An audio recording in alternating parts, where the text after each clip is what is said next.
Jimmie Johnson has joined us. Jimmie is a 5-time NASCAR Sprint Cup Series champion, a 2-time Daytona 500 winner. Won the Daytona 500 in February, and he's our points leader. He's got 3 wins to his credit. He's driving the number 48 Lowe's Dover White Chevrolet. And Jimmie, coming back to Daytona, certainly a place that last time you were here, you were in Victory Lane and got the season off flying colors.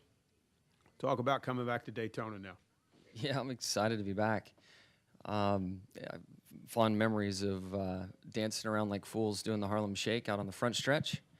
Even watching, who was it, Jason Worth and Willie Robinson from Duck Commander wrestling around outside my motorhome once everything had thinned out. So I came back and looked outside my bus. I'm like, that's where those goons were wrestling, and can't help but think of our good times out there on the front stretch. So excited to be back. Our restrictor plate program has been very strong, as always, and I think that I've done a nice job with this rules package to race for track position, maintain track position, and put ourselves in position to win.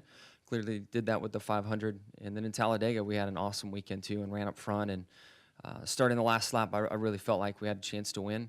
And then Furniture Row, was it Furniture Row? What team are those guys? Whoever it was. Yes, those guys, front row. Front row. Front row. They came blowing through David Reagan. And won there, but I felt like we were, in a very good position starting the last lap of the race. So excited to be back, and looking forward to some fun Saturday night. Take some questions here. Marty's got the first one. We can get Marty. I'm sorry. I saw his hand first. Marty, Ed, Reed.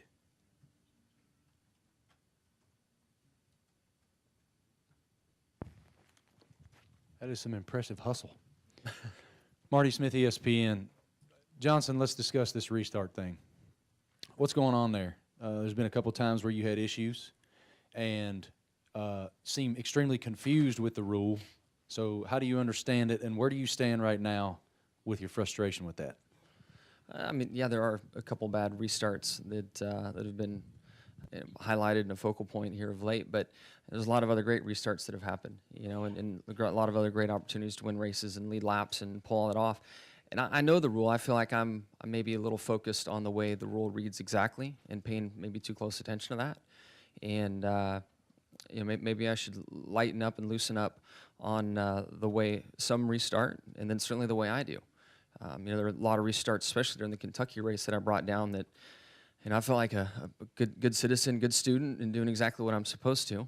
And there are other times where I don't feel that exactly happens, and that it's not called on or viewed from the tower as kind of the rule reads. So, end of the day, I'm just going to lighten up on how I think about it and use that zone and that area, regardless of the way the rule reads, to get an advantage and worry about myself.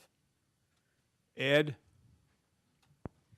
Ed Hinton, ESPN.com. Jimmie, all of this in the context of the crapshoot of a plate race at Daytona. Despite the stat that it's so hard for a driver to repeat winning the Daytona 500 and then the 400 in the summertime here, I think it's pretty much consensus that with you, that stat kind of doesn't matter. It's what you do Saturday night. But both you and the other thing people wonder about, can Danica do as well Saturday night as she did in February here? Can you talk about, in the context of how much chance both of you have of doing as well as you did in February, considering this is a night race, 400-mile race, intense plate race? Yeah, I really feel like we have a great chance to come here and win again. The rules are the same.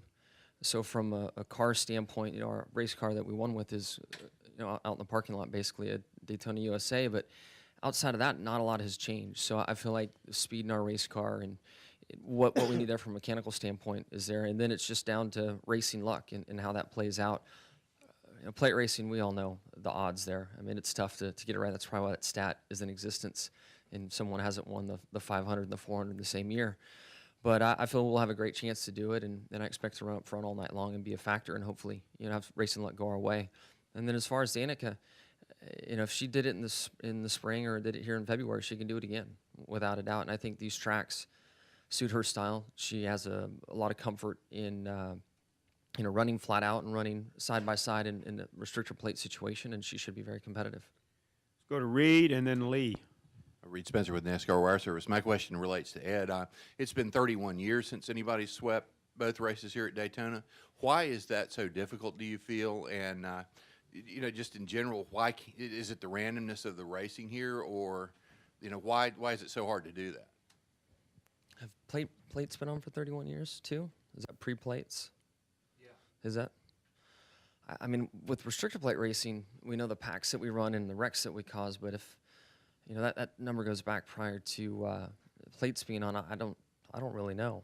Only 5 years before. Okay.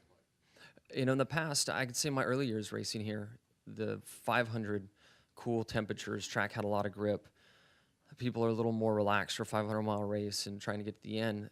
And when you came back for this event, the track had so much less grip, much hotter conditions.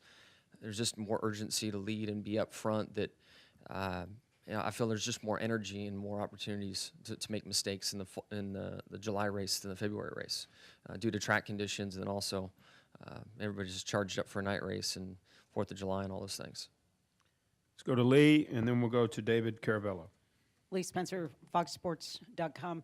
Philosophically, how do you look at restarts in general? And since, Dover, last month and a half, whatever, have you reviewed tape at all? Like, football teams would look at tape and decide, kind of what to do, where to go here. I mean, just big picture, how do you look at it? How do you interpret it?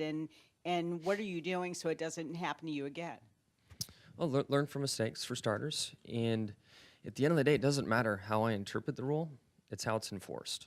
And that's the thing that I'm trying to focus on now. It doesn't matter how I read it, what I think. Clearly, the way I've felt a few things have gone are different than the way it's enforced. And the way it's enforced is all that matters. And so that's where I'm focusing now. Let's go to David Caravello and then Claire B. Lang. David Caravello, NASCAR.com. Kansas was in here earlier. He talked about how on plate track, sometimes he'll try a tactic and it won't work, and he'll try the same tactic and it will work, and it's very difficult to kind of gauge what will work and what won't work in a pack like that. Is it possible to learn from what you've done in the past and put a move in your hip pocket and say, okay, maybe this didn't work here, but I can try it here, or is it all just so unpredictable none of that matters?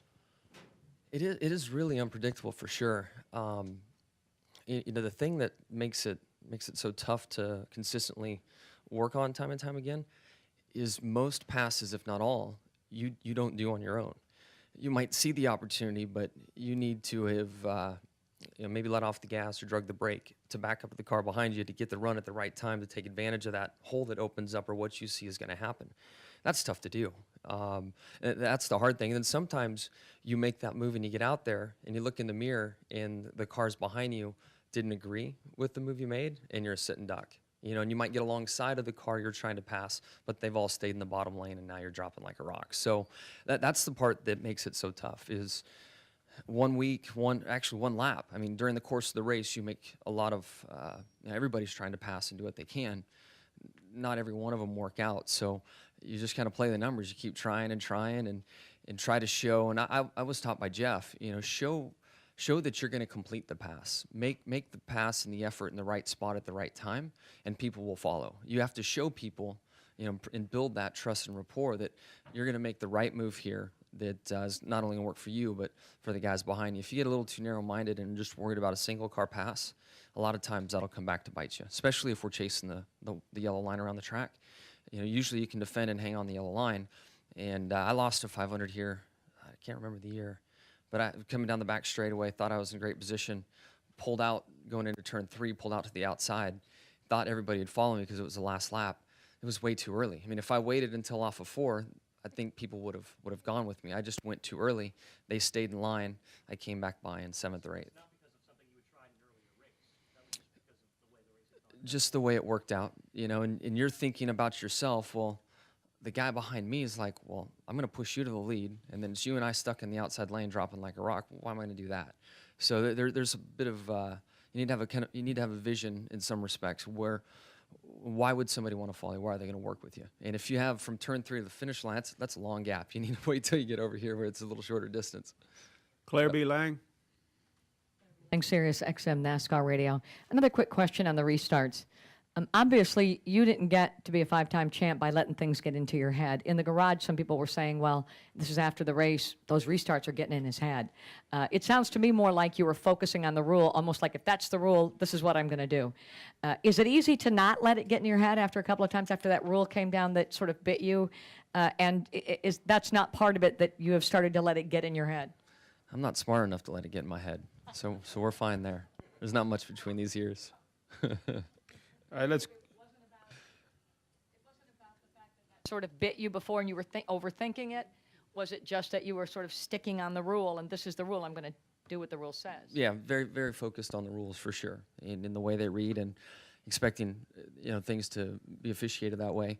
But again, I've made so many mistakes throughout my career, and these 2 restarts look like something, but I mean, we all make mistakes out in those race cars every single lap, all the time. So just opportunities to learn, really, the way I'm looking at it.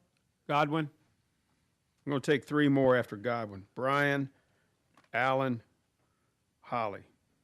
Jimmy, I'm back here. Matt Kenseth, are you surprised at how he's done this year and that he's a championship contender, seeing as how he's thrown in with a new team? No, not at all. Our sport is really about people and the relationships between driver and a crew chief is really the start of that whole process. And Matt's awesome. The guy does a great job driving the car, knows what he's looking for, doesn't let things rattle him, can withstand pressure. I mean, he can do it all. He really does a great job. And Dave's been coming along as a crew chief, growing, learning, very smart guy, very well-respected guy in the garage area. And the pairing of those two, I think, the garage area took notice when Matt made the decision to leave, and then who he was paired with, I think everybody felt they're going to have their hands full, over the course of the year with the 20 car, and that's been the case for sure.